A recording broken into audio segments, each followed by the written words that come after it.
Salut à tous et bienvenue dans la nouvelle émission de la chaîne Metallicois, Thrash or Die. Pour cette émission, je voulais me faire plaisir, alors j'ai choisi de vous parler d'un de mes styles préférés, le thrash metal. On va donc voir ensemble les principaux aspects de ce style merveilleux, en illustrant avec un groupe différent à chaque épisode. Aujourd'hui c'est donc le premier épisode, et c'est Overkill qu'on va écouter.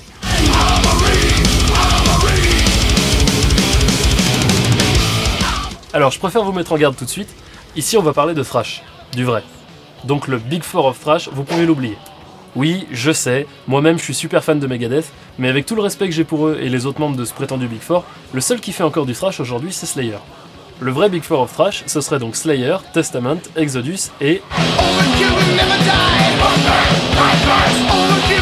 Mais commençons par le commencement. Comment est né le thrash ? Ah oui tiens, avant il y a un point super important qu'il faut que j'aborde. Thrash ça prend un H putain ! Voilà, ce point-là. C'est pas du trash metal, c'est du thrash metal. Il y a énormément de gens qui font cette erreur d'écriture et de prononciation, surtout en France d'ailleurs parce qu'on sait pas que c'est deux mots différents. Trash, c'est ça. Thrash, c'est ça.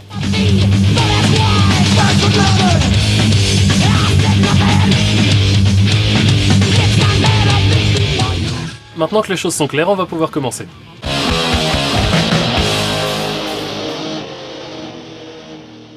Je l'ai déjà dit une fois ou deux dans Metallicois, le thrash c'est la rencontre entre le heavy metal et le punk. Motorhead avait déjà un peu commencé ça, même s'ils étaient plus restés sur une base de rock'n'roll.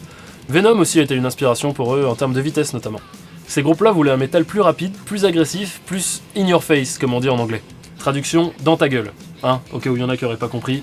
Et le punk était donc une autre source d'inspiration pour le côté extrême de la musique, les rythmiques frénétiques, et les pogos aussi qui sont arrivés dans le métal grâce aux fans de punk qui venaient voir des groupes de thrash. Le tout combiné, ça a donné ce style qui a tout détruit sur son passage.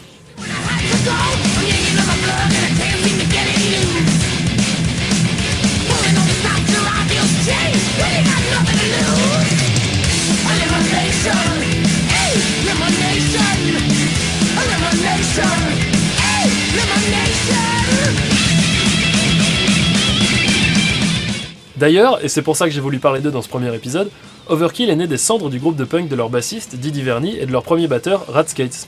Même leurs pseudos de scène sont inspirés de musiciens de punk. Leur line-up a pas mal changé depuis, mais c'est surtout les guitaristes et les batteurs qui ont tourné.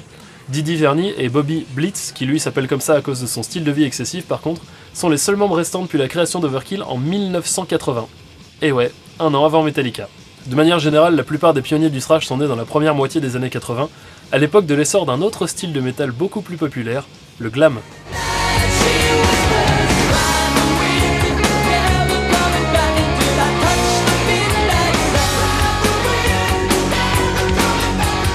Voilà un des autres facteurs du développement du thrash.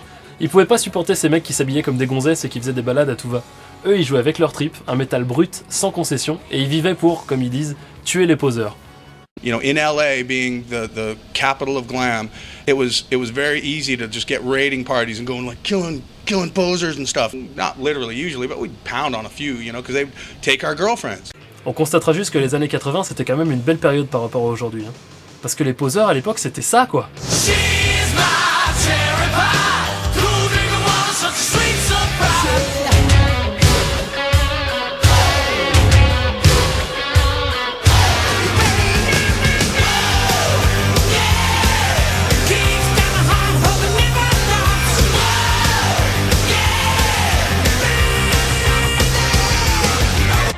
Allez chercher la DeLorean, il faut aller dans les années 80 !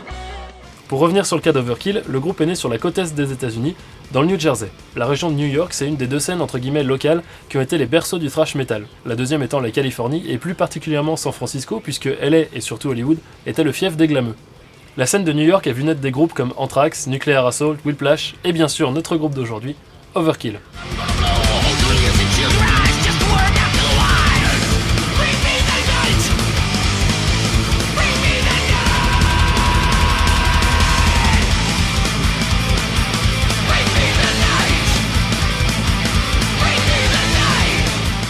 Le groupe a 18 albums studio à son actif. Un beau score pour un groupe qui n'a pas la reconnaissance publique de ce fameux Big Four. Certains albums ressortent du lot en s'éloignant un peu de la veine thrash, mais la plupart restent fidèles à leur style de prédilection. Si je peux vous conseiller des albums pour découvrir Overkill, je dirais d'office les 4 derniers albums qu'ils ont sortis. Ils sont remplis de purs riffs de guitare et le son est vraiment superbe. Et dans les albums plus anciens, The Years of Decay, Horrorscope et Under the Influence sont eux aussi très bons. Allez, moi j'y vais. J'espère que cette nouvelle émission vous plaît autant qu'à moi, et je vous dis à très bientôt sur la chaîne Metalliquois. À la vôtre!